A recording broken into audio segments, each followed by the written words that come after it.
and it was sad and it was terrible, but what an honor it was for me and my family to be welcomed in to the Kirk Inner Circle at their moment of grief.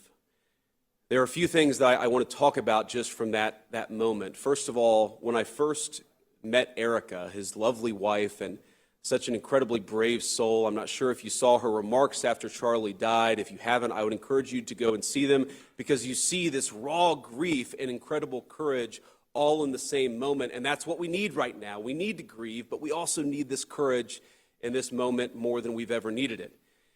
She gave me a hug, and she was heartbroken, as of course she would be, and she said that she loved him so much. And I said, Erica, he loved you so much. He died way too young, but he died a happy man because of you, because of the family that you gave him, because of the home and the life that you guys had built together.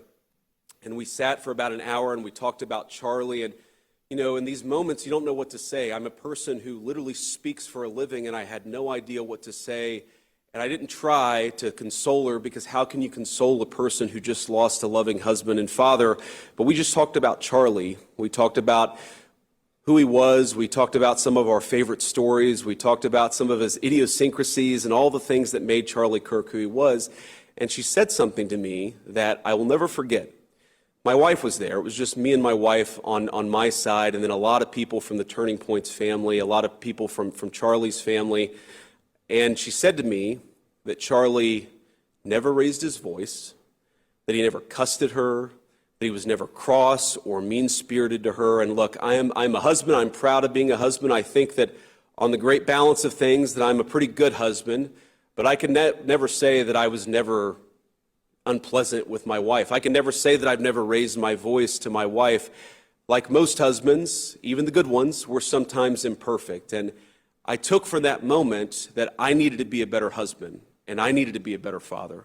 Because of all these moments that I shared just in the last few days, the books that I've read to my kids, going up to their bedroom and kissing them and hugging them before bed, I just realized that all of these moments that I get to have, Charlie is not able to have them anymore. And Charlie's kids and his beautiful wife are not able to have them anymore. And maybe the best way that I can contribute and the best way that I can honor my dear friend is to be the best husband that I can be, to be the kind of husband to my wife that he was to his. You know, we talked all the time about the most important thing you could do is not vote for a particular candidate. It was to become, if you were a young man, a husband and a father. He talked about the joy that came from fatherhood, the joy that came from raising a family and being part of their growth and their development and all the incredible things that happen when you get to be a husband and father. And that is the way that I'm going to honor my friend, is to be the very best at that most important job that I can be. But that's not the only way that I'm going to honor Charlie.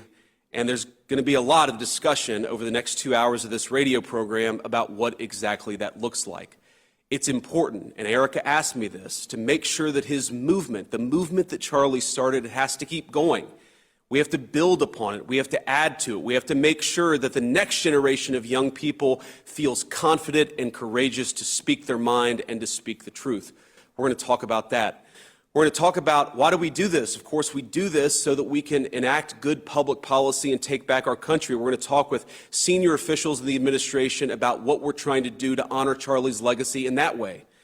Of course, we have to make sure that the killer is brought to justice, and importantly, we have to talk about this incredibly destructive movement of left-wing extremism that has grown up over the last few years, and I believe is part of the reason why Charlie was killed by an assassin's bullet. We're going to talk about how to dismantle that and how to bring real unity that can only come when we tell the truth and everybody knows that they can speak their mind about the issues of the day without being cut down by a murderer's gun.